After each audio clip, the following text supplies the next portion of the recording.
Larry Summers' support for Build Back Better after really hitting the rescue plan pretty hard is probative, it's important, but it also shows a value issue that I take exception with him about. Let's listen to what he had to say, and then we'll go ahead and take it on the other side.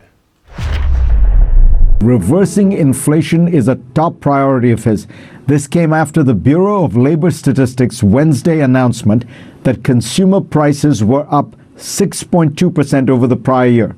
That is the biggest increase since November 1990, more than 30 years ago. My next guest has long been warning about the inflation risk in America today. Larry, you've heard Janet Yellen, the White House, all say that they're still not convinced that they have an inflation problem.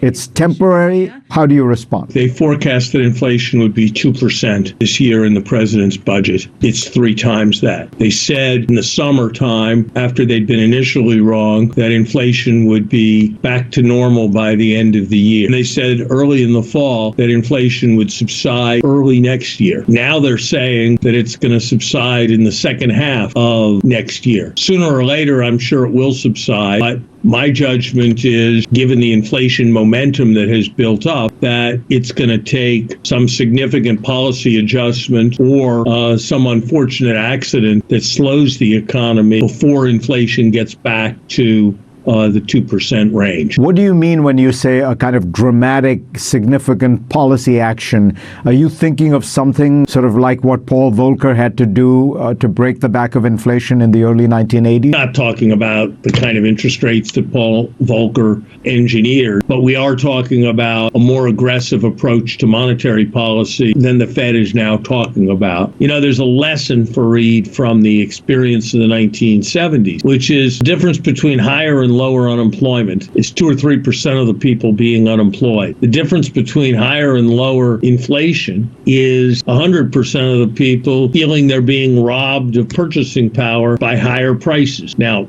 I can explain, and I do in my economics classes, that higher prices mean higher wages, so the two go together, so it doesn't have that big an effect on people's standard of living. But that's not how most people think about it. I think inflation had a lot to do with electing Richard Nixon. I think it had a lot to do with electing Ronald Reagan. I think for many people, inflation is a test of whether the country's under control. I think it's therefore very important for an administration like President Biden's, for a Fed like Chairman Powell's, that want to project a sense of competent control to be addressing the inflation issue. Explain to us, if you are right, why is it that inflation is rearing its head now? For the last 30 years, everyone who has predicted high inflation has been wrong. And you yourself, you used to write just about a year or two ago about how the basics, what you call the secular trend in the economy, was stagnation, was low growth, not likely to trigger inflation. What changed? What happened to change your mind? So I've never projected inflation any time in the last 30 years.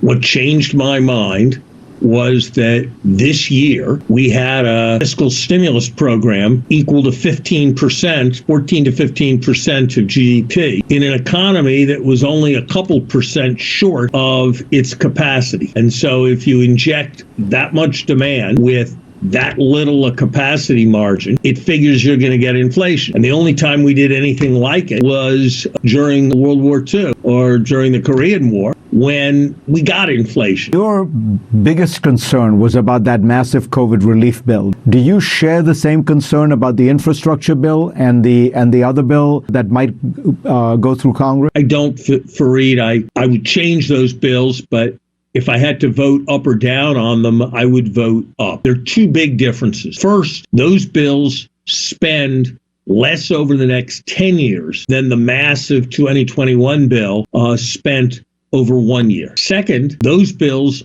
unlike the 2021 bill, have tax increases that cover the expenditures, and in addition include significant public investments that will raise the potential of the economy to produce more, which will lead to further tax revenue. So it's a completely different picture. So in a sense, you're saying the mistake was made by spending that $2 trillion. That's the mistake that has to be remedied. You're not advocating voting down these two bills. No, I think it would compound the error we made last spring when we supported much too much money giving away. If now we rejected investments in expanding the economy's capacity, it would compound the error we've already made if we were to vote down this bill. Much better to fight inflation by supporting a strong and independent Fed doing what it needs to do.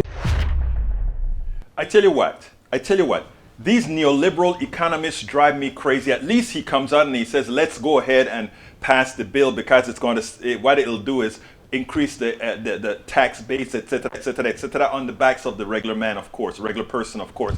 But here's what gets me. There are three things that gets me. First of all, he comes and he starts and he says how wrong the administration was because they projected the wrong inflation rate, which is true, right? But why did they project the wrong inflation rate? Because of thievery, because of greed. They didn't expect that the gas oil companies and all these guys were going to rip America off, which is what they're doing. There is no shortage. There is absolutely no shortage of petroleum, which by having this false shortage of petroleum, it's increasing the price of everything else. There is the problem with the supply chain. Whose fault is that? It's the private sector. That has nothing to do with supporting the rescue plan that America needed. America needed a humongous rescue plan because everybody was shut down, out of work, and we had to replace that. In fact, if you take a look at how much that rescue plan is worth, if the economy had not catered in the first place, what you would have found out is that you would have had only 50 billion or so more money in the economy. Now let's take this a little bit further because it is so important that we take this further.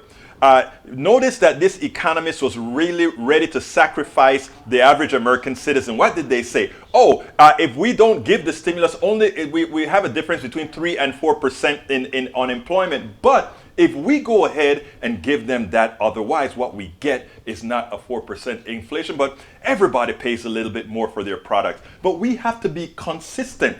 If everybody, he also says he teaches in his class that increase in cost to everybody else is not important because everybody's wages go up, and therefore what happens is it's a false belief that this small amount of inflation would change things. In other words, let's sacrifice the 3 or 4% of people so that people would not believe that things are costing more, instead of educating the people to let them know there is no reason to be concerned. Educate the people as opposed to playing into their fears, which is what neoliberals and conservatives do all of the time. But most importantly, folks, we have to understand where the problem lies. The problem lies in the basis of the economic system that consists of greed and greed and greed.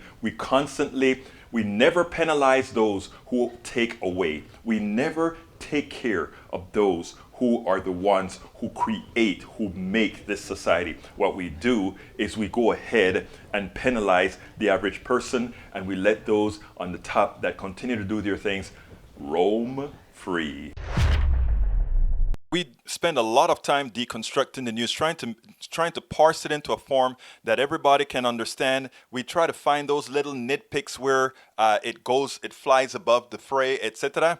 If you really like these videos that we do, I want to ask a big favor. Please go ahead, number 1, subscribe to our channel, and number 2, please join if you can. Thank you so kindly for watching. Keep watching. Please remember to share. We must populate the entire internet with our progressive message, a message that we know is what most Americans say that they want. So help us, please join.